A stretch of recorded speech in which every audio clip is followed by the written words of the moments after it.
বলে কেক খেতে আমি ভালোবাসি না, আমার মনে হয় এইভাবে যদি তুমি একবার ম্যাঙ্গো জেলি কেকটা বানিয়ে দাও না, কেকটা কিন্তু ফিরে আসবে না। পরে গিয়ে তোমাকে খালি প্লেটে নিয়ে আসতে লাগবে। মিক্সিং জারের মধ্যে মিডিয়াম সাইজের এক বাটি সুজিকে একটু গুঁড়ো করে নেব। গুঁড়ো করে বড় পাত্রে ঢেলে নিয়েছি, খুব বেশি কিন্তু গুঁড়ো হবে না। যেই পাত্রে সুজি দিয়েছি ওই বাটিরে হাফ বাটি গুঁড়ো চিনি, হাফ কাপ দুধ, স্বাদ অনুযায়ী নুন, 3 চামচের মতো সাদা তেল দিয়ে ভালোভাবে মিশিয়ে নিয়েছি। তারপর আরও একবার কিন্তু আমি এখানে 2 চামচ ময়দা দিয়ে একবার মিশিয়ে নিয়েছি।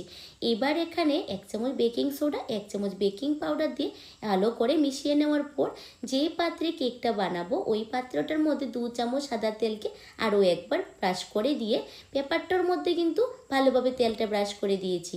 দিয়ে ব্যাটারটা এর মধ্যে দিয়ে একটু ট্যাপ করে দিয়েছি, দিয়ে কড়ার মধ্যে বসিয়ে স্টিম করে নিয়েছি 30 মিনিট।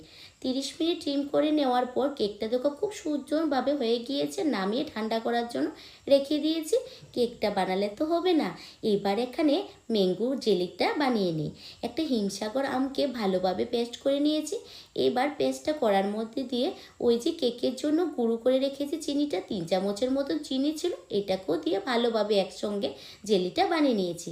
আর কেকটা দেখো খুব সহজে কিন্তু উঠে গিয়েছে, এখানে কিন্তু কোনো ছুরির ব্যবহার করতে লাগে না। পেপারটাকে সুন্দরভাবে তুলে কেকটাকে আমি 2 পিস করে নিয়েছি, মানে দুটো ভাগ করে নিয়েছি। এইবার নিচের ভাগটার মধ্যে এই ম্যাঙ্গো জ্যামটা ভালোভাবে চামচ দিয়ে লাগিয়ে নিয়েছি। লাগিয়ে দেওয়ার পর উপরের কিন্তু আরও একটা পিস আমি চাপা দিয়ে দিয়েছি। এবার উপরেরটার মধ্যেও কিন্তু ম্যাঙ্গো জ্যামটা ভালোভাবে লাগিয়ে ফ্রিজের মধ্যে 15 মিনিট রেখে দেবো, তাহলে জ্যামটা ভালোভাবে সেট হয়ে যাবে। ফ্রিজ থেকে বের করে নিয়েছি।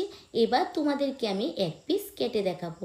আর সত্যি বলছি, এইভাবে যদি একবার কাউকে বানিয়ে খাও না এই ম্যাঙ্গো জ্যাম কেকটা, আর বাজার থেকে কেক কিনে খাবে না, এই কেকের পাগল হয়ে যাবে, এতটাই বলতে পারি।